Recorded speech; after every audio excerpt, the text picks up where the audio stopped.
Forget local, it's all about bioregions. ConAgra Foods. With brands like these, we can't help but smile. ConAgra Foods. Food you love. There's little doubt that local has been the biggest trend for supermarkets over the past 30 years. Local, to most shoppers, translates to fresh, sustainable, helping the community, better taste and better nutrition. But when you look at the facts, most parts of the world just can't do local. Their soil, climate, and water availability are not suited to grow a wide array of crops. The trend is clear.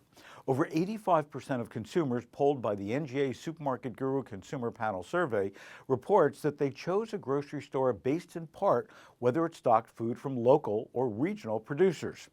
The USDA reports that 54 out of 55 U.S. states or territories requested funding for local food system projects through the Specialty Crop Block Grant Program.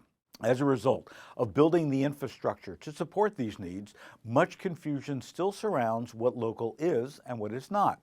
A new definition is needed, one that defines local in terms of bioregions, in which nature has been defined as the best growing area for crops and livestock based on quality, sustainability, and economics on the soil and climate conditions. Gone are the arbitrary mile radius descriptions, as they're being replaced with identification of certain regions with detailed explanations of the bioregion.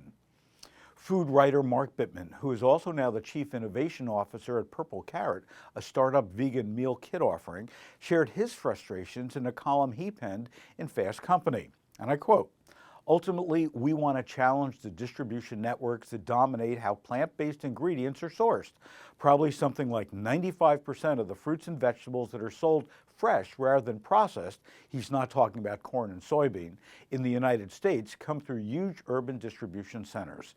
These may or may not be domestic.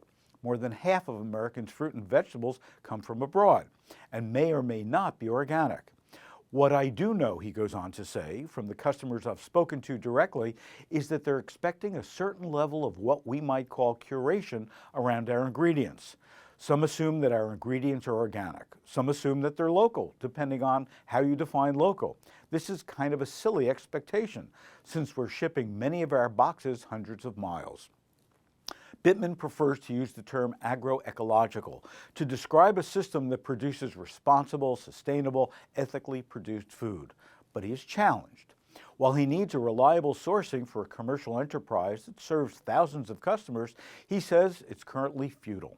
It simply isn't available in the quantities we need in normal supply chains. Be sure to subscribe so you'll never miss an episode, and visit supermarketguru.com for more information and more videos just like this.